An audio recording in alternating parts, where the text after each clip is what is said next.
This is the 20th Meet the Author program that we are presenting. I'd like to thank the Meet the Author committee. They work very, very hard. And I know Pam has left, but I would also like to very much thank Pam. She is our behind the scenes director. Everything that we put out, all of those emails that you get, we could not make happen without her help. Before I turn you over to our host for the evening, Susan Seferis, who was one of the original members of the committee, I'd like to just tell you about some upcoming Meet the Author programs. In January, we have two programs, 2 weeks apart, one on January 9th, one on January 23rd. The first is Red Sea Spies by Rafi Berg.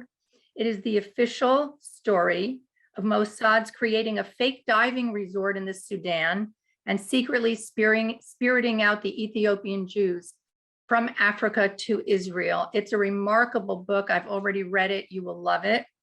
And the second one on January 23rd is called From Africa to Zion by Danny Adino Abibi. He was an Ethiopian immigrant, one of the first Ethiopian Jews in the IDF, and he is a journalist in Israel today. And his book is about what it is like to be an Ethiopian Jew in Israel.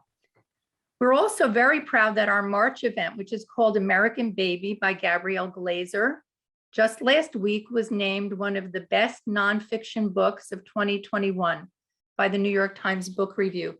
So I hope that all of you will go to our website and sign up for those upcoming events. We love having you with us. And at this point, I'd like to turn it over to Susan Seferis, who's going to be our host for the evening. Thank you, Allison. I just put the link to our website. I'm just putting the link to our website in the chat box, so you can have that. And I want to thank you all for joining us this evening. And as Pam mentioned, when you're as Alan is speaking, you can put your questions in the chat. Those of you who normally attend our programs may recognize that some people are unmuted. We have asked a few people to stay unmuted as long as they don't have any background noise in order to have our author have some feedback for while he's speaking. And otherwise, please stay muted so we can all enjoy the program. I would now like to introduce Rabbi Schonbrun, our senior rabbi, to welcome everybody. Rabbi? Hi, everybody. Just want to say welcome. Thank the committee. Thanks Sue and Allison, the entire committee, Pam.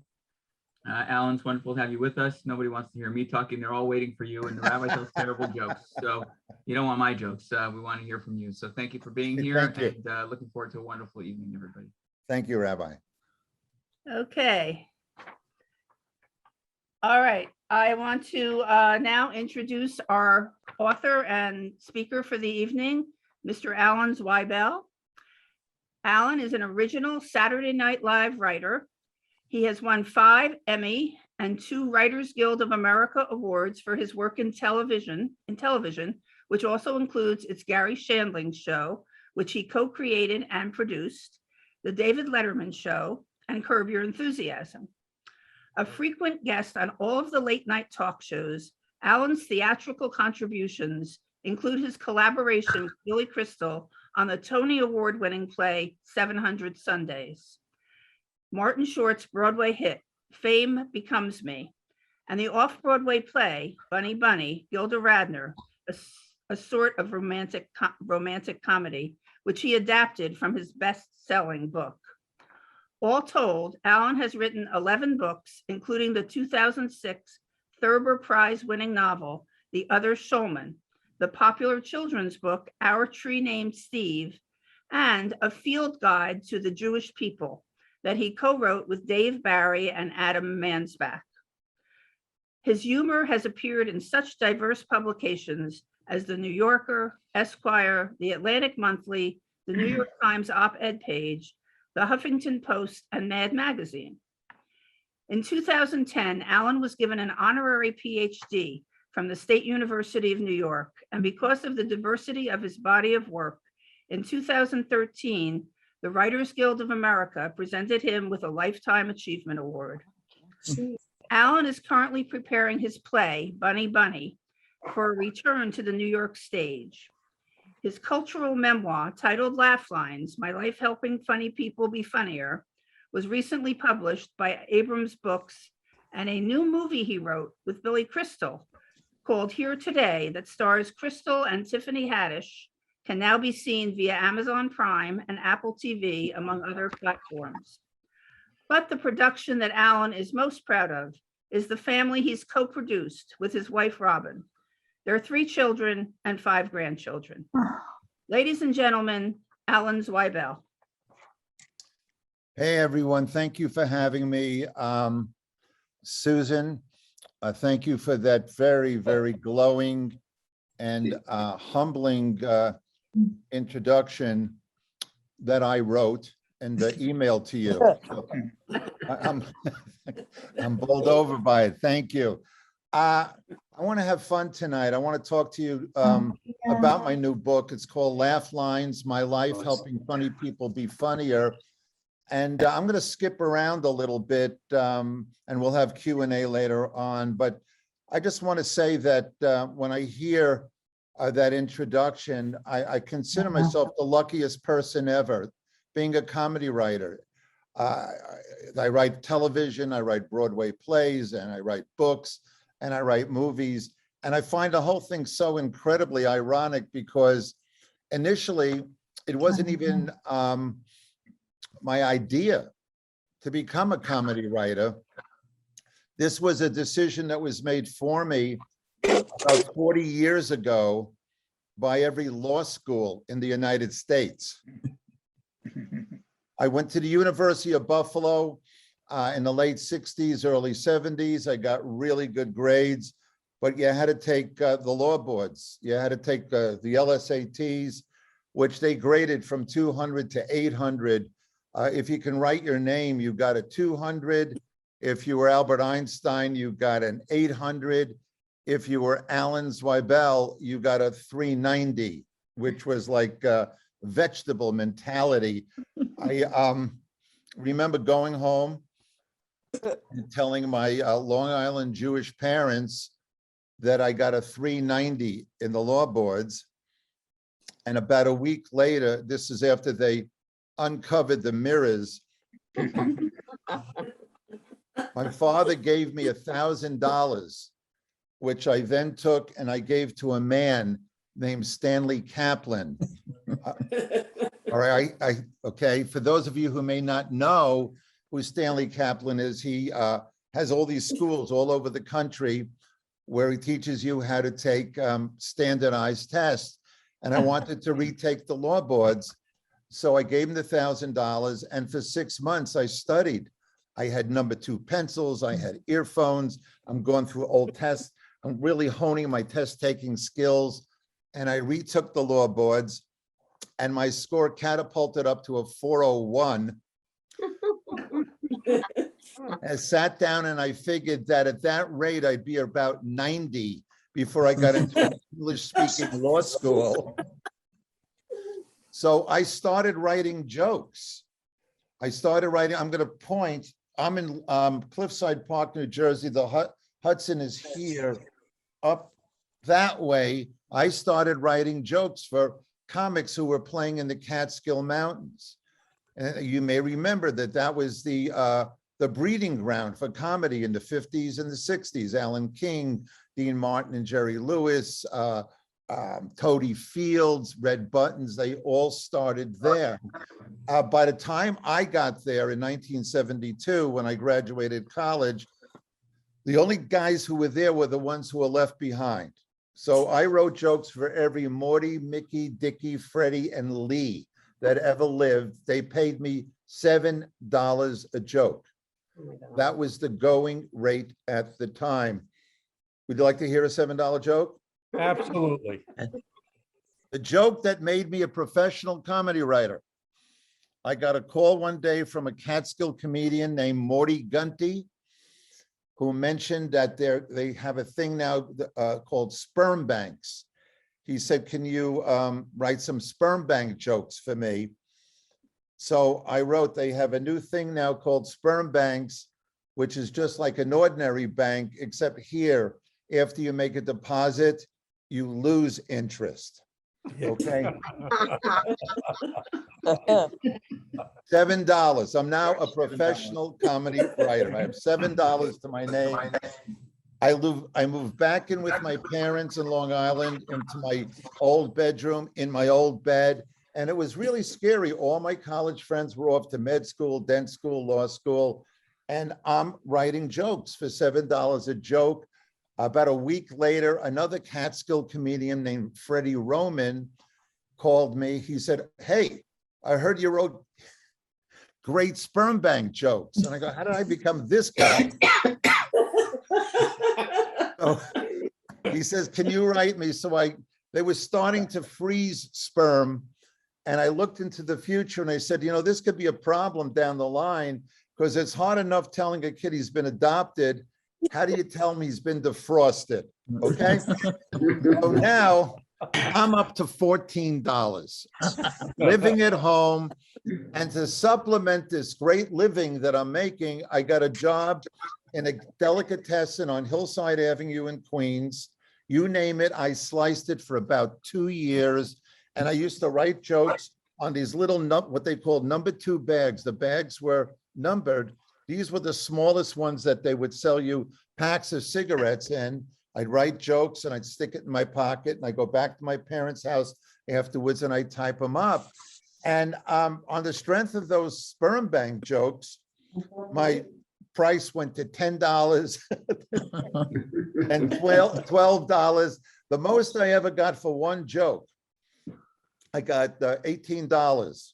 I got high for a joke that I had written about a Hasidic orgy, which was really unusual because the men were on one side of the room and the women were on the other. And there was like a feeding frenzy for that joke up there. And I'm really depressed. I'm going nowhere. You see, these guys were very, very good joke tellers, but they didn't have defined personalities. They were just joke tellers. They had tuxedos.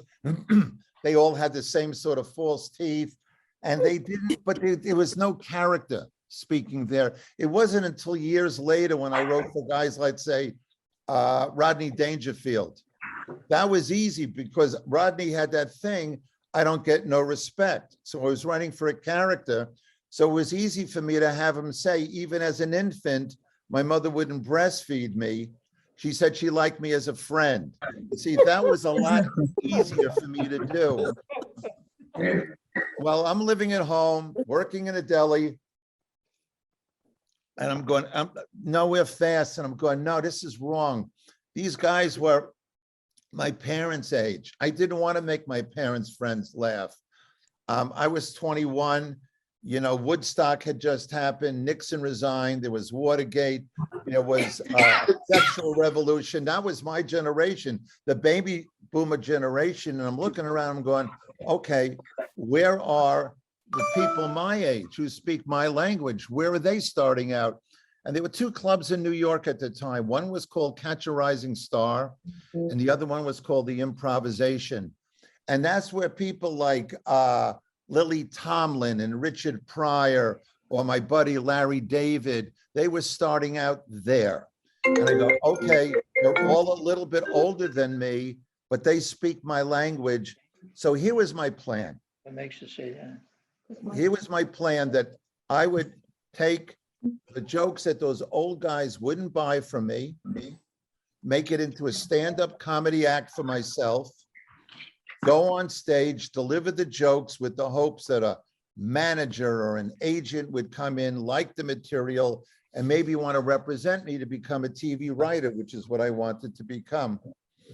The first week that I'm hanging out at the club, I meet another guy who's just starting out. His name is Billy Crystal. Oh, wow. He lived about 4 towns over from my parents on Long Island, where I was living. We were in Woodmere. He was in Long Beach. We became fast friends. He would pick me up every night in his little blue Volkswagen. We'd drive into the city. We'd tell our jokes. And on the drive home, we would play the cassettes of our respective acts and give each other notes. So this joke worked. Maybe if you said this joke that way. And that's how our friendship started.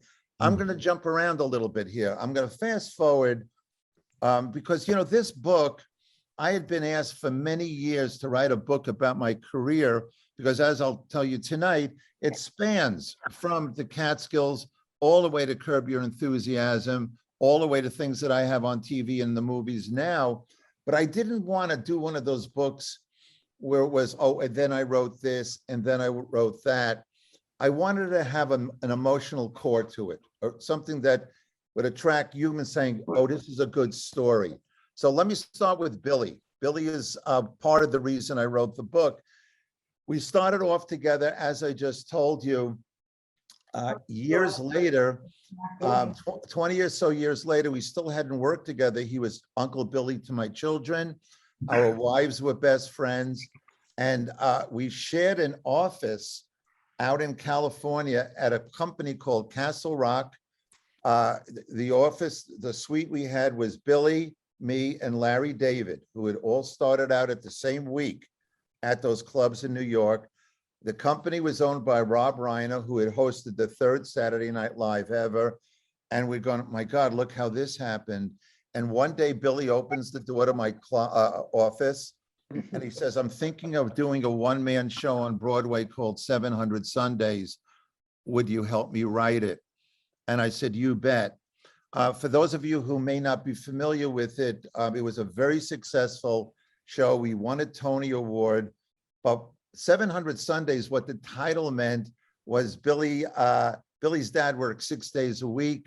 Sundays was their day to go to ball games, go to the beach.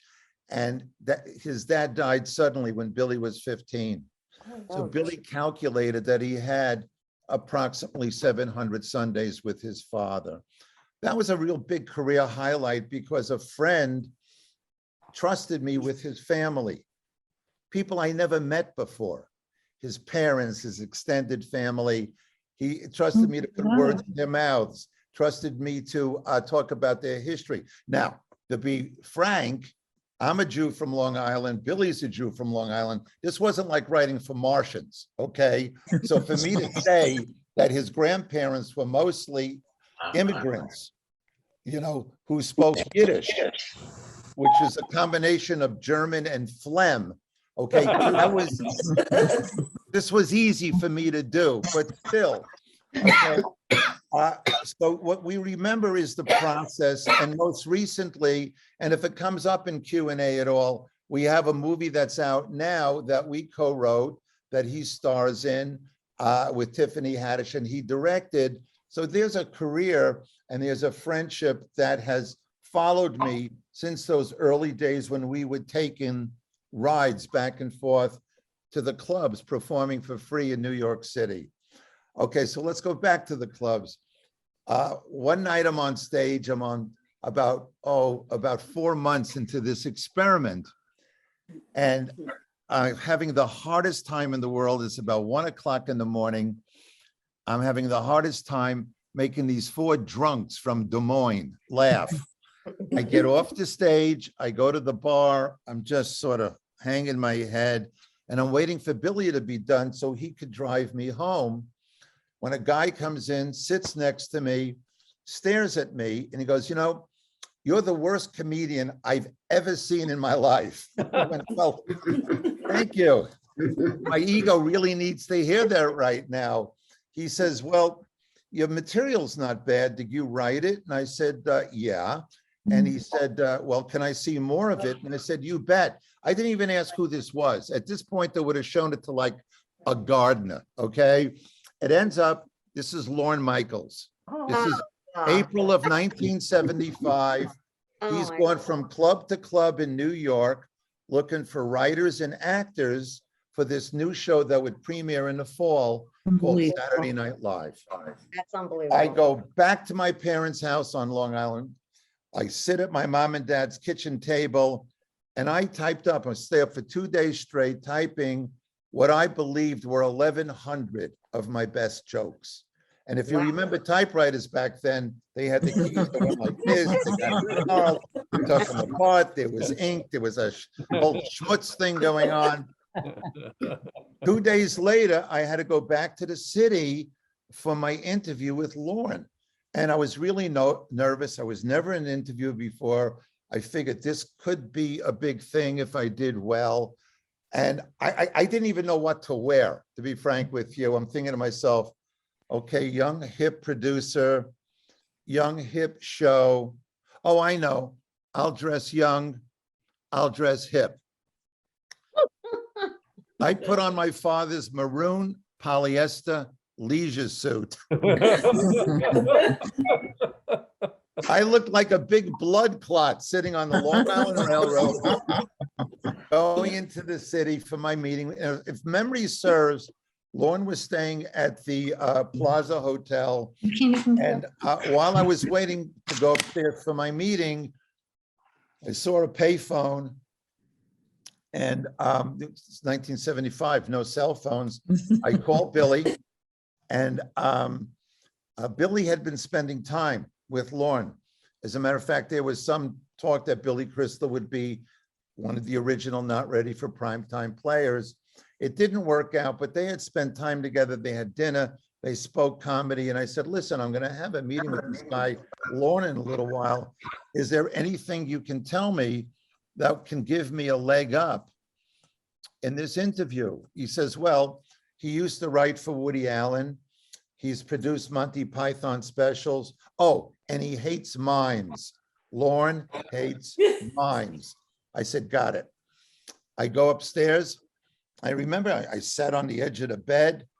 Lauren pulls up a chair and I hand him this tome with 1,100 jokes in it.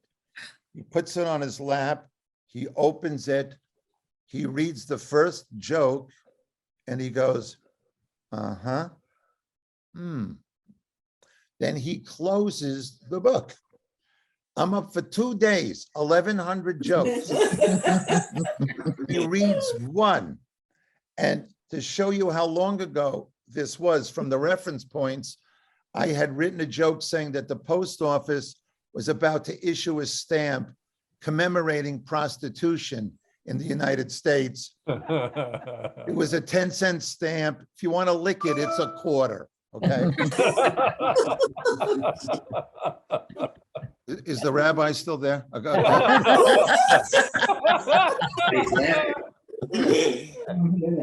And Lauren says, very good. Says, how much money do you need to live on?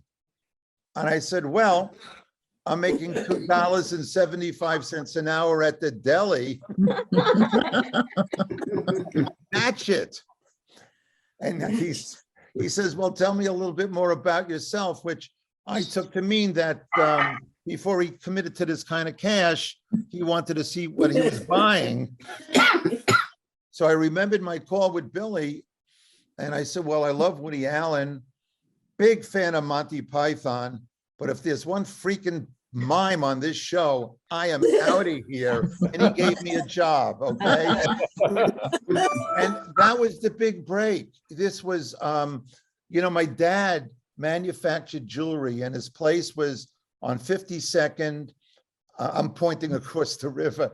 It's 52nd Street between 5th and Madison. And when I would run errands for him, I would always go by way of 30 Rock. What was then called the RCA building. It's now, I think, the Comcast building. And I'd go through the lobby. Johnny Carson had the Tonight Show upstairs. In the mid-60s, there was a TV show called That Was the Week That Was.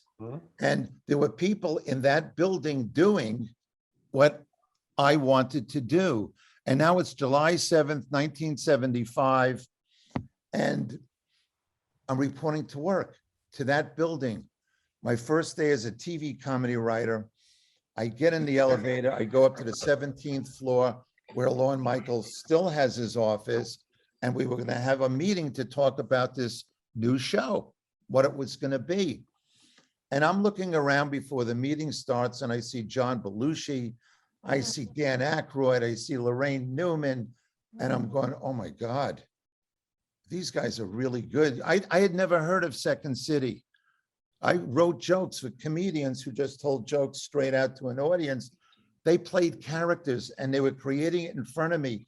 And all of a sudden, these little scenes were happening. And I'm going, I can't compete with these people. I got nervous and I looked around, and in the corner of Lauren's office was a potted plant, a big potted plant. I got behind the plant and I squatted down. Okay. Biggest day of my life. First day as a TV comedy writer, first meeting, I'm squatting behind the plant. The meeting starts, and all of a sudden I hear from the other side of the plant a girl's voice saying, can you help me be a parakeet? I parted the leaves. I looked out and it was Gilda. And I said, what? She says, yeah, I think it would be really funny if I scrunched up my face and I stood on a perch and I spoke like a parakeet, but I need a writer to help me figure out what the parakeet should say. Are you a good parakeet writer? I had no idea what she was talking about, but I was thrilled that somebody was talking to me. So I said, I'm a great parakeet writer. She says, listen, is there any more room behind you? You know, why are you behind that plant? She said, are you nervous? I said, yeah, I'm a little nervous. She says, your first TV show, Alan? I went, yeah, how do you know my name is Alan? She said, you're the only one wearing a name tag. And she says, is there any more room behind the plant? I said, yeah, there is. Why? She says, well, it's also my first TV show and I'm nervous. Can I come back there? So I scooch over, Gilda comes around. Now we're both squatting behind the plant. And that's where I got to meet my pal, Gilda Radner. Okay. And she's the second reason I wrote this book, and I will tell you about Gilda right now. We're behind the plant, we're making each other laugh and getting to know each other. We even had our first fight behind that plant. She asked me, she says, do you want some gum? I said, yeah, I'd love some gum. And she hands me, this is the 70s, one of those cloth pocketbooks that was bigger than the high school that I went to. She puts it down. She says, take some gum. I said, it's in there. She said, yeah. I said, I can't do that. She says, you said you wanted gum. Open the zipper, reach inside, take gum. I said, I can't do that. And she said, why? I said, because I'm a boy and you're a girl. And there may be some things inside of that pocketbook that's going to eventually end up inside of you. I said, a writer with a very vivid imagination. So yes, I do want gum, but can you please serve it to me? She said, you're Jewish, aren't you? I said a little. She says, no, no, no, no. You're like a major Jew. And we started having this tug of war with the pocketbook when all of a sudden Lauren says, Alan, where's Alan? I saw him here before. And she says, he wants to hear your ideas for sketches. Do you have any? I said, yeah, but they stink and I don't like talking in front of people. She said, don't worry, I'll take care of it. Gilda got up, went around to the front of the plant, addresses the room, indicates behind the plant and says, Zweibel has got this great idea where I play a parakeet. She attributed her idea to me. And she says she's got tons and tons of ideas and we're going to be writing partners and platonic friends forever. Now, let's discuss this. The writing partners part I was thrilled about. It's always been my theory that, especially at that age, platonic friendships is usually one person in the relationship who doesn't want it to be platonic. But I thought, okay, if these are the rules, I'll play by them now, but one day you'll open your eyes and you'll see the glory that's sitting in front of you. 14 years I waited, nothing. Doing it. But we started this new show. It was called Saturday Night Live. The only rule we had, Lauren said, let's make each other laugh. And we'll, if we do that, we'll put it on television. And that's what we did. We'd write something on Monday and millions of people would see it on Saturday. I could write something on Saturday, there's a dress rehearsal at 8 o'clock. There's an audience, they put on the whole show, everybody's in wardrobe. When the show is over, the audience leaves. You go to Lauren's office, it's determined what sketches stay in, what have to be tweaked, which ones you throw out. 11:30, an audience comes in. And what I would do if I got my sketch to Cute Comps early enough, I would go upstairs to my office, watch the 11 o'clock news. It wasn't 24/7 cable news back then. I'd watch and if something struck me as funny, I would write a joke and it would be on Weekend Update a half hour later. As a matter of fact, I was with the show for 5 years, and there were 2 times while they were on the air live doing Weekend Update, I was under the desk writing a joke and handing it up. Okay. Gilda and I wrote for everybody. I wrote the Samurais for John Belushi. I wrote a ton of stuff, but it was mostly Gilda. She was my platonic buddy. And we created some characters. There was one called Emily Latella, who was a little old lady who was a little hard of hearing. So she would come on Weekend Update and give an editorial reply to an editorial that she misheard. So she'd come on and rant about such pressing issues as saving Soviet jewelry. Okay. Equal Rights Amendment instead of Equal Rights Amendment, presidential erections. I think the lowest we ever stooped was saving endangered feces. Okay. And she would be corrected by Chevy Chase or Jane Curtin. Say, no, it's endangered species. And she would say, never mind. So that's a character we created.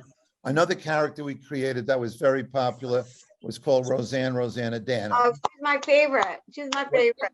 Well, Roseanna Dana, we had a lot of fun with. She'd get a letter every week from a guy named Richard Fader from Fort Lee, New Jersey. He's my brother-in-law, okay? He's my good friend, and he married my sister. And it was my way of saying, keep your hands off of her, okay? And mostly we would write in restaurants. Okay, we had offices at 30 Rock, but just to show you a little bit about live TV, there was a restaurant not too far from 30 Rock, a Japanese restaurant called Chinya that was open until 2 or 3 it was 3 o'clock in the morning. It was in a lobby of some hotel. And we would go to write a Roseanna Dana for that night show. It'd be Friday night. So it'd be for that night show. And I remember it was 2 o'clock in the morning one night. We had pads and pens and we're going towards the restaurant when on the sidewalk in front of a newsstand is a pile of newspapers with tomorrow's headline. And it must have been the Daily News or the New York Post. The headline was, Mr. Ed dies. As you can see, it was a very big news day where the headline was that the talking horse from television was dead. I go to a payphone, I call Lauren. I said, listen, I got some bad news for you. Mr. Ed died. And said, Alan, there better be more to this call than this 2:15. And I said, well, how about on the show tonight, if we interview Mrs. Ed, the grieving widow, okay? So he says to me, you find a horse and we can do it. So now it's 2:15 in the morning. I'm a Jew in New York looking for a horse, okay? I call the guy in charge of props, a Gentile, and I say, listen, I need a horse for the show tonight. And he says, well, what kind? Kind? A horse, 4 legs, a tail, regulation horse. He goes, Alan, There's Palominos, there's Mustangs, there's Clydesdales, there's Pintos. What kind of horse do you want? I go, well, think, picture Mr. Ed. Who would he choose for a bride? Get me that horse. I go home, I get some sleep, I wake up, I brush my teeth, I go to the studio. It's like 9 in the morning and there's a horse. So I'm going, all right. So I write a piece and it was for the dress rehearsal, just to test it out. We made believe the horse was Mrs. Ed coming back from the funeral. And Bill Murray was then the Weekend Update anchor person. And Gilda was in Don Pardo, the announcer's booth, to play the voice of the horse. And what they do is they put molasses on the horse's mouth.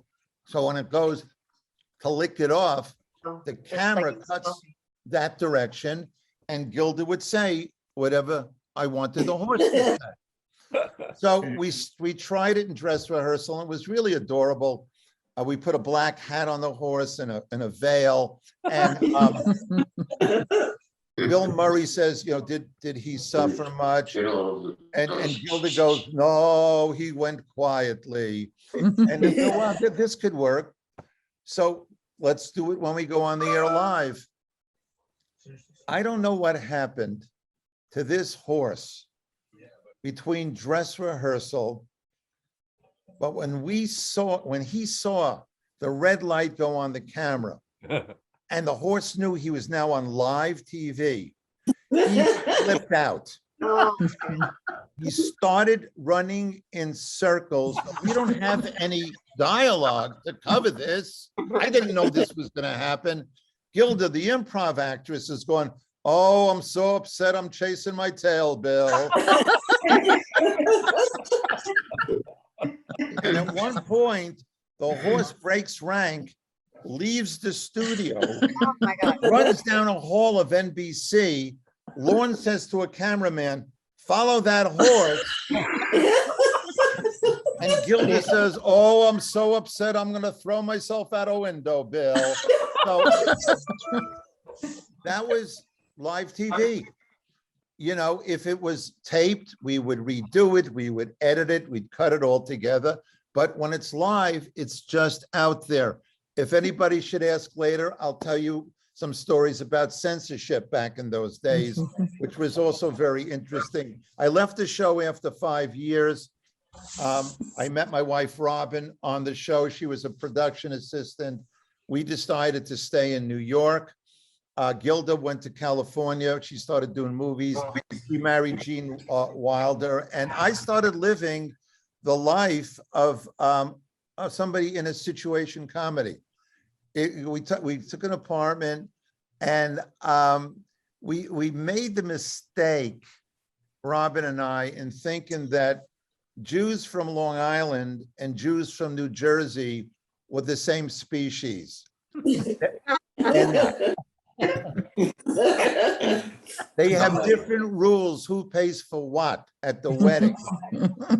Our parents never discussed it, just assumed that their own rules applied. So at our wedding, we had no flowers and 2 bands, okay? This was our lives, and I started writing books. I started having plays produced. We had a second child. And my friendship with Gilda, there was no internet then. So there were cards, an occasional phone call, but then the 3-hour time difference became a thing. And our friendship sort of, frittered a little bit until I got a phone call asking me if I wanted to go to California and create a show with a guy named Gary Shandling. I flew to LA. I met this guy, Gary Shandling. And while we were writing the pilot for this series, I figured I could revive my friendship with Gilda. I would call her. She would accept the date. And the last minute, she would break the date. This happened 3 or 4 times. I was really upset. I called Robin, who is back in Jersey. We had just built a house in North Caldwell, New Jersey. And I said, I don't think Gilda wants to be my platonic friend anymore. And I told her what I just told you about breaking dates. Robin calls me back about 10 minutes later. She says, call Gilda. I said, why? She says, call her. And I do. And I said, what's going on? And she says, well, I haven't been feeling well.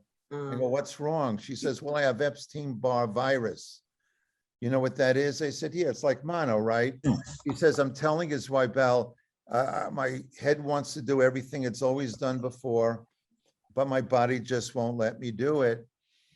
I said, what do the doctors say? Well, the doctors say it's definitely Epstein-Barr, and it's just got to run its course. When are you coming back out here? I said, well, if this pilot gets sold into series, I'll be back out in 6 weeks to start hiring a staff and start doing this show. She says, call me when you come back. I go back to Jersey. 6 weeks later, I go back to LA. I rent a house. This may come as a shock to you people if you haven't been to Hollywood, but it's a little status conscious out there. Your standing in the community could very well be affected by whose house you bought or rented. Okay? I rented a house from Larry Fine from the Three Stooges. Okay. He was my landlord. There was a dent in the wall in the living room. I said, oh, Mo must have done that. It was a Saturday. These big burly men are bringing in the rented furniture. And then all of a sudden I hear a voice, hi, Zweibel. And I look over and it's Gilda, like the welcome wagon. And she's got a housewarming gift of a big potted plant. She comes in, we put it in the corner, and I look at her and I go, you look beautiful, honey. How do you feel? She says, Zweibel, I just found out I don't have Epstein-Barr virus. I said, great, we can go to movies, we can go to Laker games. She says, I have cancer. And I went, what? She says, I have ovarian cancer, Zweibel, and I need you to help me get through this part of my life. I said, what do I do? She said, make me laugh. And that became my role in my friend's life when she got sick. I would call her and tell her jokes. Shandling and I would do a show every week, send her the cassette like it was a Hallmark card. Well, she only wanted to be reminded of positive things. You go to her and Gene Wilder's house. There was a picture of me and Robin and our now 3 children, Martin, wife, and 3 kids. The director, Harold Ramis, and his wife and their kids, only positive things. And she wanted to come on the show. And we really wanted her to come on our show. And I was walking on the beach with her one night in Santa Monica, and she got nervous. She says, you know, I'm afraid that when your audience isn't going to recognize me. I haven't been on TV in 7 years. And as I was just about starting to say, don't be silly, she said, you know, I have to come on your show. My comedy is the only weapon I have against this fucker. That's what she called it. She personalized it. And she said, Zweibel, can you help me make cancer funny? Which is a sentence you don't hear a lot. And the night of the show came and nobody in the audience knew that she was going to be on it. Gary's doing a monologue. Then there's a knock at the door. He opens it. Gilda walks in. She says, hi, Gary. He goes, hey, everybody, it's Gilda Radner. 300 people that she thought wouldn't recognize her to this very day. I've never heard an eruption of applause and emotion as I did at that moment, to the point where when I went to edit the show, situation comedy is usually shot by 4 cameras, different angles, and then you go into the editing room and you take which angle, and you make it like a jigsaw puzzle. There's a coherent show.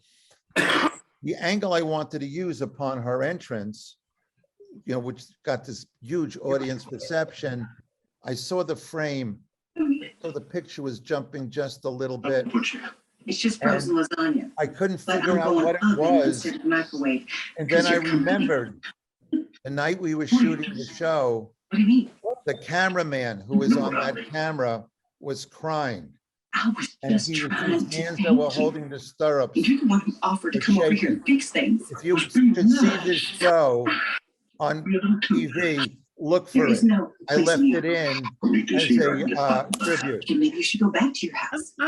I'm gonna mute everybody for a minute. Alan, you unmute. Okay. Please unmute again, Alan. Thank you. Yeah, I'm unmuted now. Okay. So, she heard the applause again. She came alive again.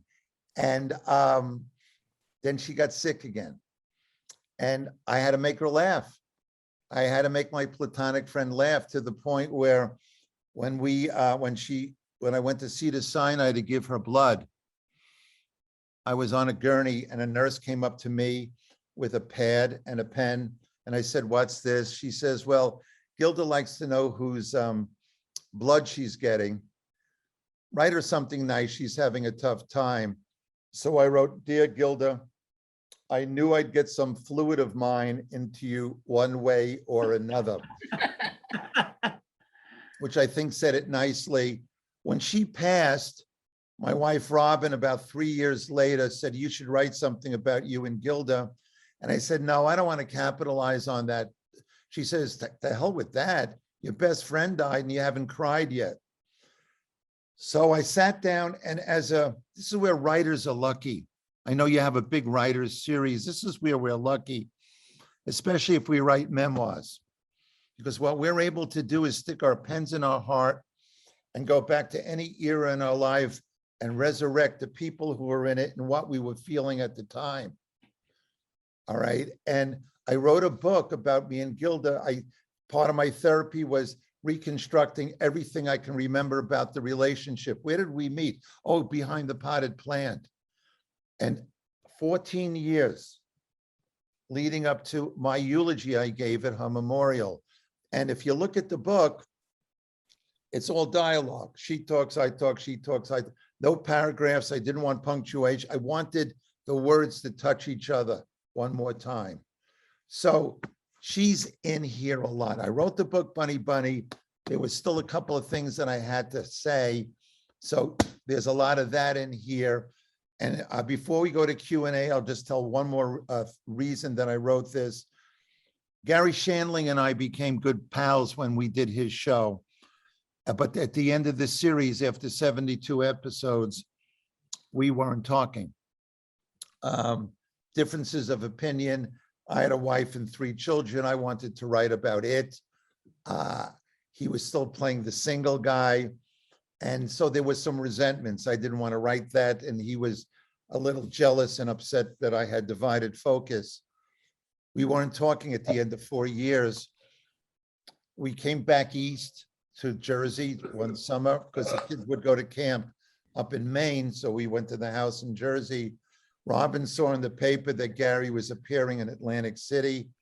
She called him at whatever hotel and said, "Listen, I'm bringing Alan down and I'm putting you in a room and you better come out as friends because you've been through too much." And that's what we did. We went down there and Gary and I were in a room and we broke the ice and we weren't back to where we were. And it was hard because we weren't doing the same show anymore. So we didn't go to the same offices or the same set every day. But we were talking slowly.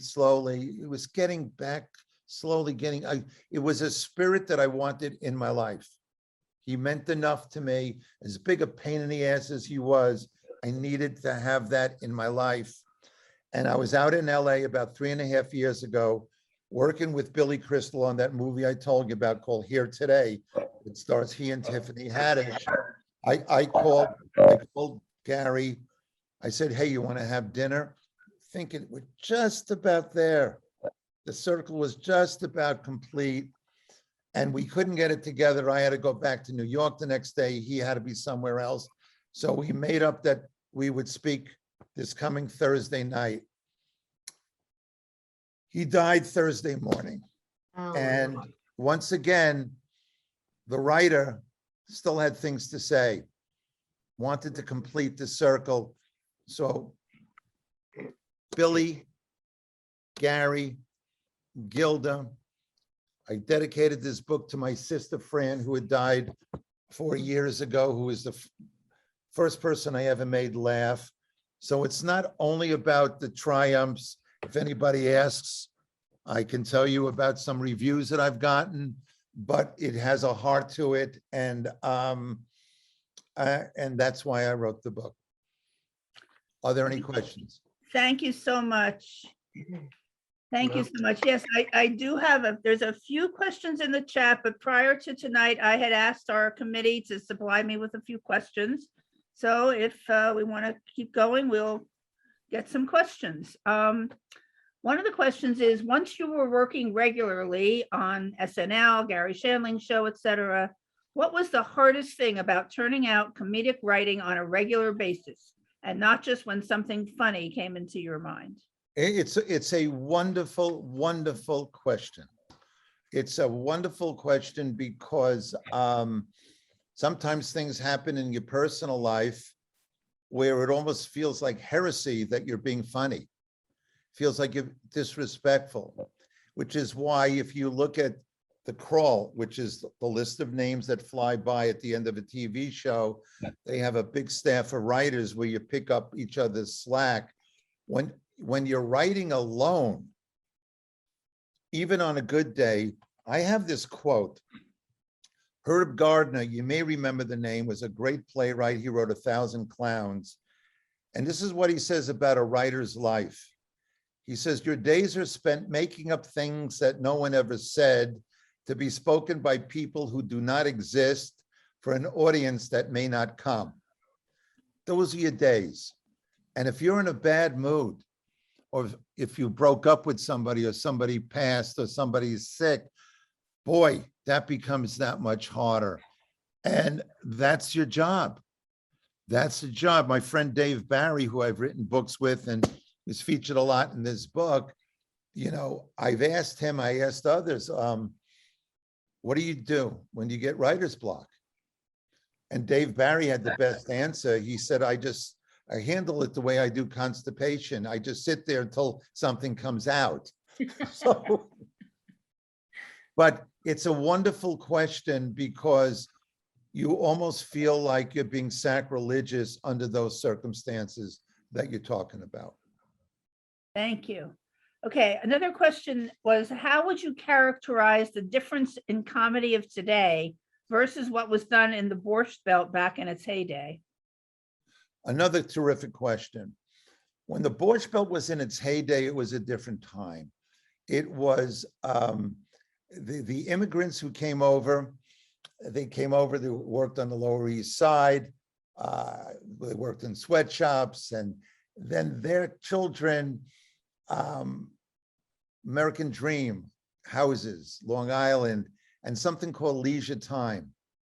And they got in their cars and they went about 100 miles north, and they went to the Catskill Mountains, and they had things to laugh about like crabgrass and carpools, or Jackie Kennedy. You know, Alan King would talk about fighting with the airlines. There was fun to it. There was a shared experience about this situation that we're all in, and it was a novelty. We're grown-ups. We're out, we're having a drink, and we're laughing. Something our parents, meaning their parents, hadn't done.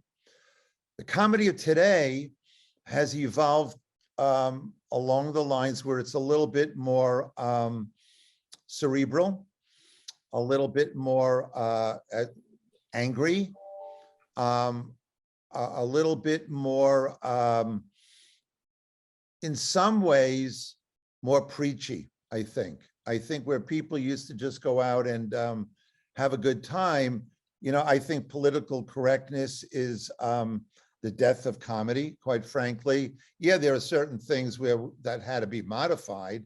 You don't want to be rude. You don't want to be racist or sexist. But there was a time where we all made fun of each other and then went out to lunch. Yeah, I miss those days. I just miss that. I think now it's a little bit angrier. And whether or not we have more things to be angry about, that's a different discussion. But the question was the difference in comedy. I think it was a little bit more carefree back then. Okay, yeah, there were some follow-up questions, but I think you addressed them in terms of political correctness and bad taste, et cetera. So I think you kind of covered those questions. Another question from one of our committee members was, how do you think the pandemic has affected the entertainment industry? Oh, that's another wonderful question. Wow, what smart people you are in Oakhurst. It's affected it greatly. I mean, you take a guy like me, I'm not famous, but when I write a book, I go on all the talk shows. They book me in places. We were talking earlier.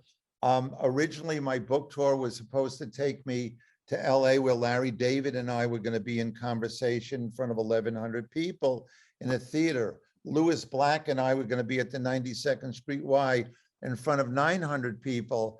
And now that went away. The pandemic drove us all inside.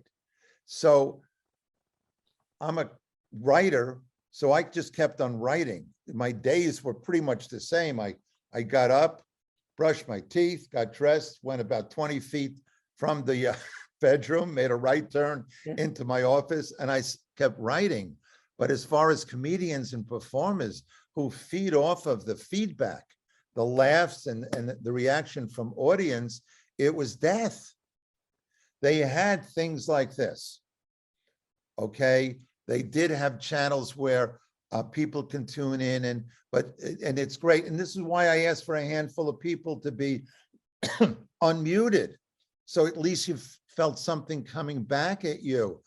The fact that it's slowly coming back, we say this cautiously. Broadway is open, but they're wearing masks. I've had a couple of book speaking engagements where they were wearing masks, but you were in front of an audience again. The comedy is a communal thing. It's fun to sit in the theater where you're laughing at the same thing that the guy on your left and your right are laughing. It's a fun communal thing to do. And what the pandemic has done is fragmented everyone. It's put us in little boxes on our computers, and it's not doing what it should have, what it was meant to be. Hopefully it will continue to come back. The talk shows are back with audiences, and Broadway, like I said, the hope would be we get to the point where we can share the same experience again. Thank you. Thank you. Another question was that early in your career, you had in the book, you mentioned you took a stab at being a stand-up comedian yourself.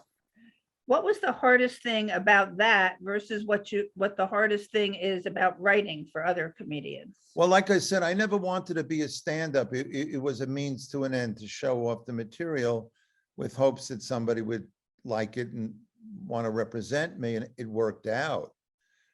Lorne came in that night and liked it. Yeah. I don't know if I could have been a stand-up comic. I like writing too much. I like the sitting down with my vocabulary in the morning and trying to figure out what order to put the words in, to make a story or to make lines or dialogue that would make people laugh when they get to the end of it. Could I have been an actor? Maybe, if I had stayed with it. But that's not what I wanted. I get satisfaction from going to a theater, hearing people laughing at what I've written. And I do get my personal feedback from speaking to people such as yourselves, where there's a little bit of an individual kind of contact. Thank you. You mentioned a lot of people. I did finish the book and I really enjoyed it. And my question is, you mentioned a lot of people who influenced and guided your career. Who was the most influential, would you say? I would say without a doubt, Carl Reiner was my idol. And I got to be friends with him. Rob Reiner, his son, is one of my best friends. He and I are doing a movie together. Carl, first of all, I grew up watching the Dick Van Dyke Show. And I would think that that's the reason, aside from the law schools, okay, that, I'd sit and with my parents and I'd watch this good-looking guy married to Mary Tyler Moore. They have a son, so there's a family and a nice house in New Rochelle. And he'd spend his days lying on a couch, joking around with Buddy and Sally. And I go, I want to do that. How do you get to do that? Carl created that show. He became a mentor. He became a friend, but he had a family. I wanted both. So I would look at a guy like him and I go, okay, how did he do it? How did he have both ends of his life? And how did he have balance? And I look at the body of work from the 2,000-year-old man to all the Broadway plays and all the movies he directed. And I'm going, that's what I'd like. That's the kind of existence that I want to have. So I say his name. There were others whose comedy influenced me a lot, but I would say as a human being and as a wit, it would be Carl. I mentioned some of my friends, but they're my contemporaries, Larry David and Billy Crystal, Albert Brooks. They're all my contemporaries, but as an idol, as somebody who was older than me, who was a role model, I'd say Carl. Hey, good. Now, some of the questions in the chat, did you keep in touch with most of the people from Saturday Night Live? And do you have any funny stories about them that we may enjoy, that you could tell? Well, I left the show 41 years ago, okay? The people that I was closest with were Gilda and Belushi. They're no longer with us. I see them when I see them. I run into Lorne maybe 2-3 times a year. Lorraine Newman has a memoir out, so she and I are scheduled to go to South Florida after the first of the year, if we're allowed to, pandemic-wise, and promote our books together. As far as funny stories are concerned, boy, I would be hard-pressed. We pretty much scattered. I'm friendly with Al Franken. Al Franken is trying to make a comeback, and he's going to be appearing this Saturday night at Town Center in New York City. We're going to go watch him perform. So, from my group, that's pretty much about it. Some of the people who came after me, like John Lovitz and Cecily Strong, I see them more often. They live here in New York, and we're friendly. But anecdotally, we would have to I would have to give a little thought to what they've done. That made me laugh. Okay. Are many of the comics you work with shy people who come out of their shells when they perform? Well, that's a great question. One of my idols is my friend Steve Martin, and I can't believe his body of work and what kind of a wonderful human being he is. And but he's a quiet guy. He gets on stage, he's somebody else. Comics in general are dented cans, okay? And it depends on how deep the dent is. Do you look at the world a little bit askew? You look at something and you go, like that. And, and what Gilda used to say is comedy is what's wrong. Something's too big, too small, too fat, too thin. And, we would go out to, this was when we were first starting. I would be with Larry David and Richard Lewis and a couple of other people, who were starting out at the time. And if we would be in a diner, let's say, and something happened, let's say a waitress dropped the plates, a tray full of plates, we'd all take out our little notepads and write it down. and put it in our breast pocket and continue our conversation. That's what we do. But with Larry, David, nothing would happen. And all of a sudden he would take out his thing and write it down. And we're all going, what did we miss? What happened? What did we miss? Okay. So it's all a matter of how you look at the world. And there are, I would say most of the comedians that I know are responsible and quiet. Okay. Thank you. Another question, are your children funny? Yes. My children are not, we have 3 children, 5 grandchildren. The funniest person I know, and this is given all of the funny people that I know and that I've worked with, is my wife. Robin makes me laugh more than anyone. And I tell her that just about every day. Quick anecdote how we met.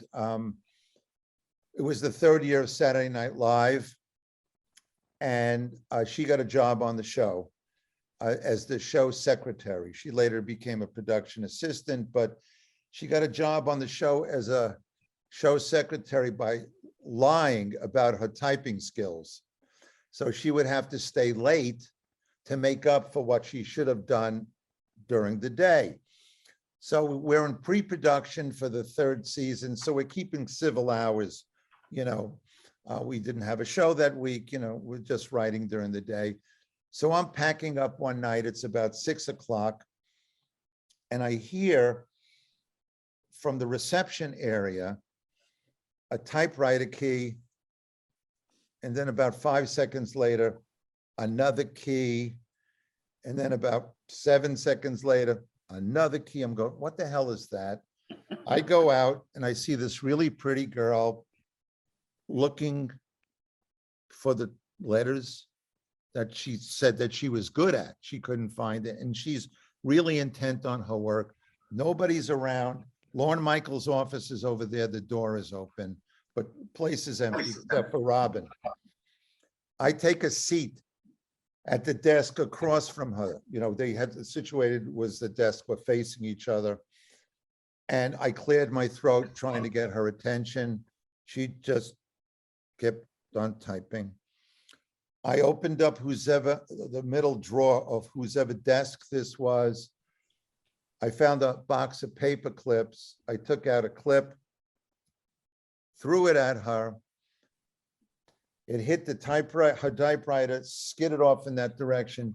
She never looked up. She just kept on typing. Then I took another clip, I threw it, hit her shoulder, went that way. She paid me no mind. Now I'm pissed. I take the whole box of paper clips, maybe 100, and I throw it, and it comes raining down on her head. She never looks up, never looks up. She stops typing. She stands up, walks around her desk, goes into Lorne Michaels' office, comes back out wearing a pith helmet, okay? Sits down, and it was one of those helmets that if you threw a switch, the red light went bee-boo, bee-boo, and never looking at me once is now back to typing with the bee-boo, bee-boo helmet. And that's how we start. That's how we met, you know? So she makes me laugh. That's great. Do you think there should be some subjects that should be off limits in comedy? We kind of touched on that in an earlier question, I think, but. Well, I think it's a double-edged sword. Some of it, yeah, I think horrible things like pedophilia. I think horrible things, you know, terrible crime things, you know, assault on other people. I think we should not be making fun of. I just warn us once again that right now there's a hypersensitivity where things that were meant to be innocuous and just funny are considered off limits. And we got to be careful, because you go back into the annals of comedy, you go back to Jonathan Swift writing Gulliver's Travels. Go to the Marx Brothers, Lenny Bruce, George Carlin. These are people who broke rules. Okay, and it expanded the boundaries somewhat. So I do think that hopefully the pendulum will swing back towards the middle a little bit. Yeah, thank you. I'm putting the link to we're starting to lose some people, and maybe some people are on that weren't on earlier. I'm putting the link to our Meet the Author website because we have some really great programs coming up. I did see a couple more questions. We usually go till about 9 o'clock. So Okay. if you wouldn't mind answering a couple more questions. Okay, that sure. would be great. Sure. And I might just have to find them.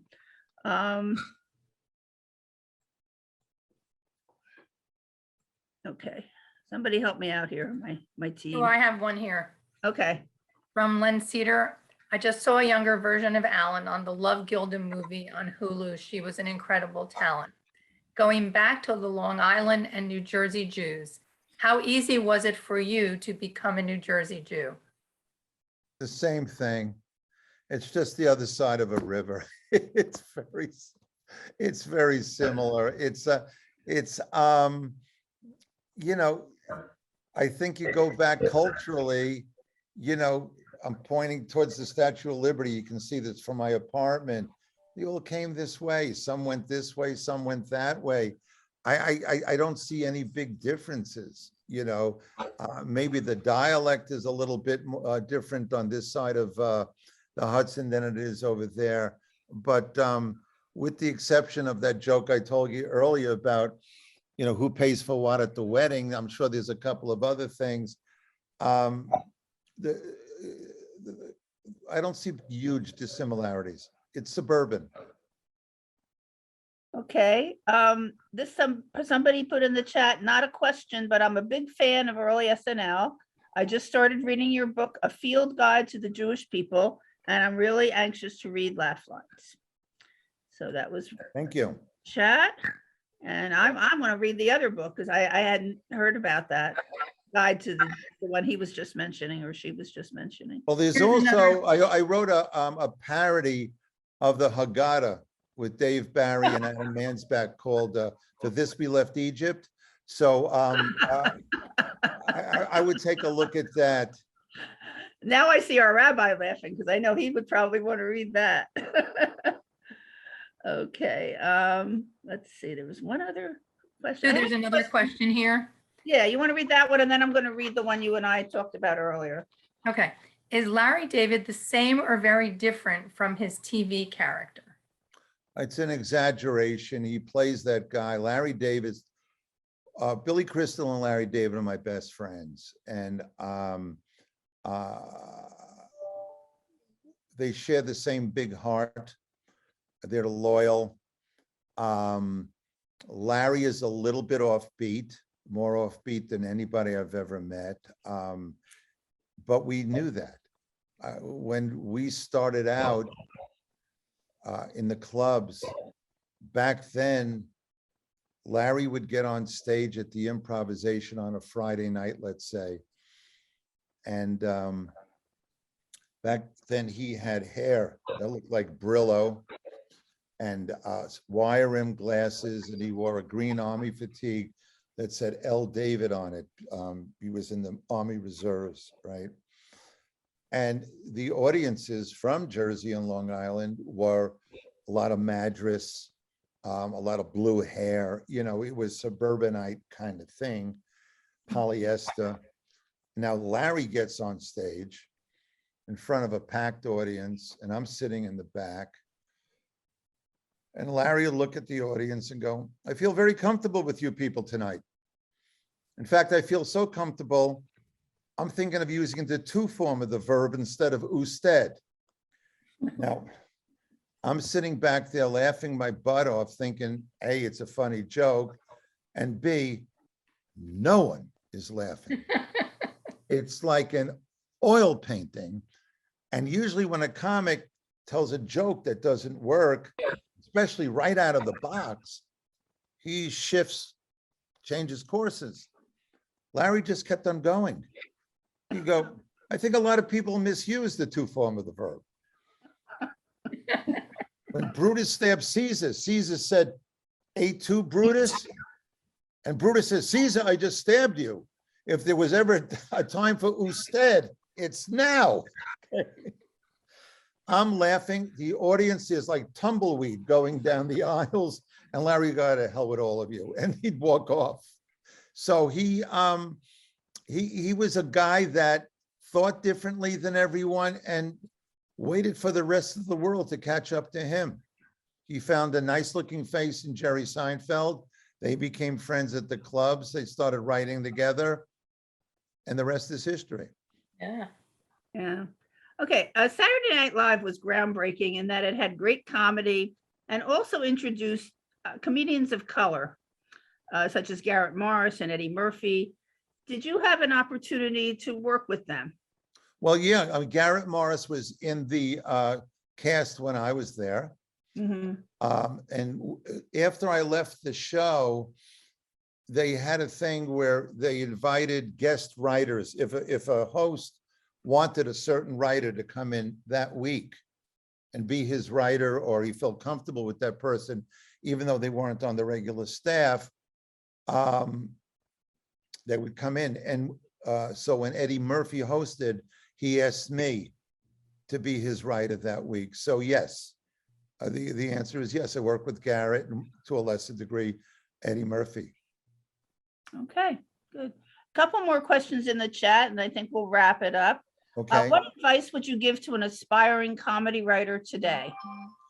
I don't think it's a hell of a lot different than it was when I started. In fact, there may be more opportunities given the internet where you could write things and post it, and places like SNL or The Daily Show can access your stuff.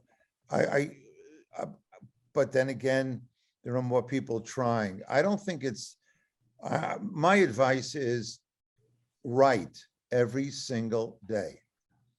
Figure out what you think is funny. If you think you want to be a writer for Jimmy Fallon, write a monologue for Jimmy Fallon, put it in a folder, write a bunch of monologues, write sketches for SNL that you think are funny.